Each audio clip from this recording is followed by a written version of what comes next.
Welcome to this explainer. Look, if you've been paying even a tiny bit of attention to the markets this year, you already know we've witnessed something truly unprecedented.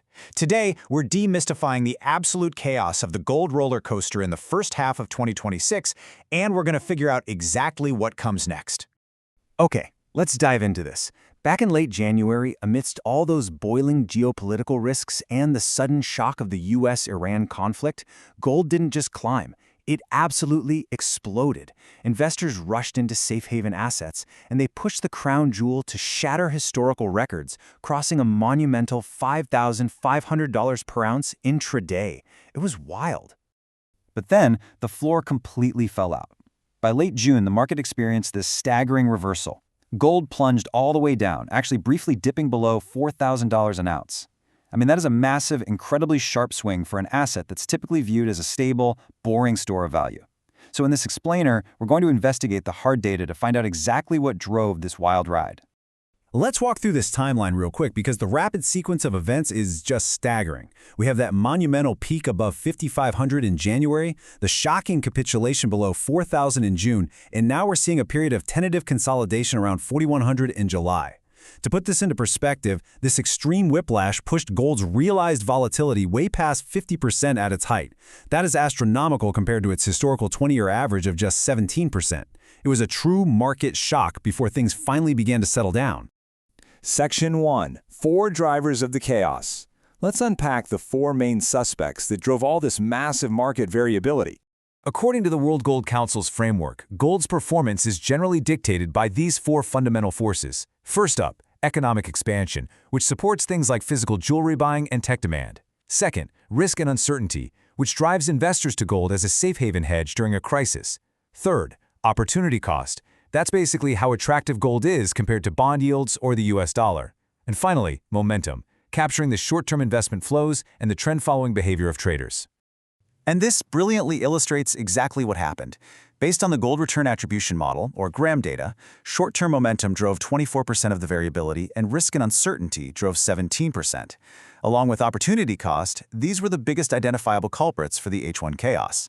Essentially, extreme geopolitical fears combined with intense short-term momentum trading and massive profit-taking to create, well, the ultimate market storm.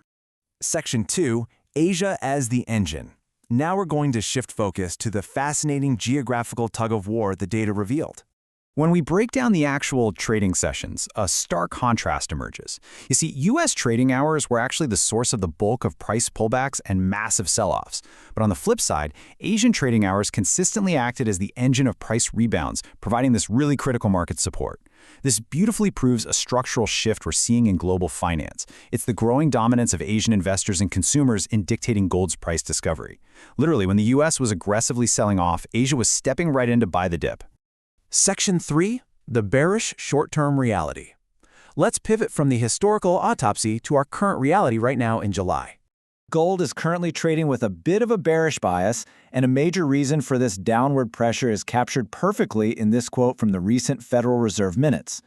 The Fed is heavily concerned about persistent inflation risks arising from elevated energy prices, AI-driven investment demand, and the impact of tariffs.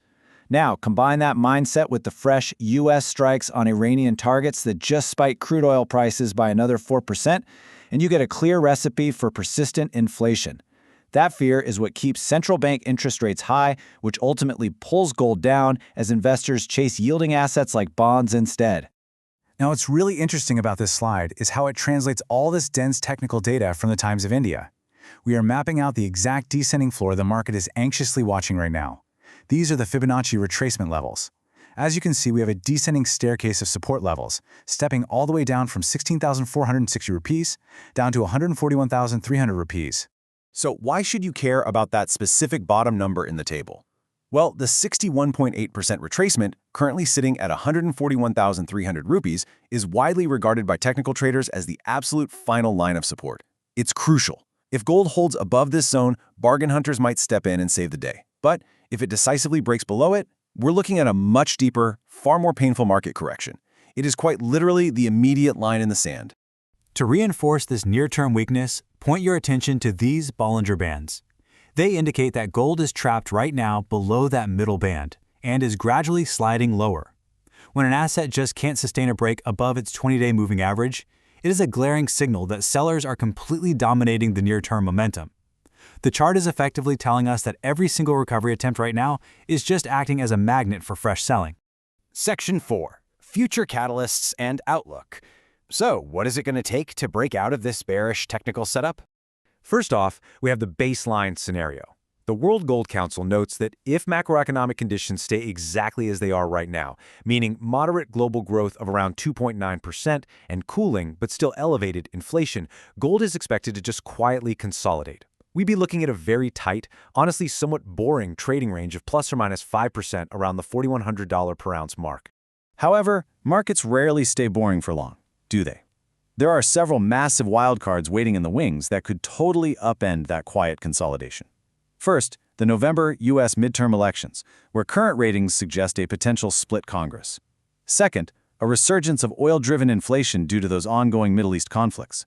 And third, a sudden reversal in interest rate expectations if the economy happens to cool faster than expected.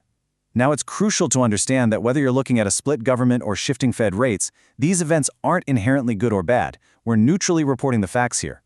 But they do inject exactly the type of policy uncertainty that acts as an incredible catalyst for gold demand. Let's move to see how this builds if one of those catalysts is actually triggered. Here's the exact path to a breakout. Step 1. The catalyst hits the market. Maybe that's an economic shock, an unexpected rate cut, or a major geopolitical escalation. Step 2. That sparks a wave of dip buying, momentum reignites, and it lifts gold right back toward the $4,500 per ounce level. And finally, step 3, if those macroeconomic signals remain strong and sustained, long-term investor participation fully kicks in, pushing the price all the way back toward that psychological $5,000 per ounce threshold. Which brings us right to the edge of our seats and to the end of our explainer. Will gold quietly consolidate in the low 4,000s, or is the next dramatic breakout imminent? We have this totally fascinating tension right now.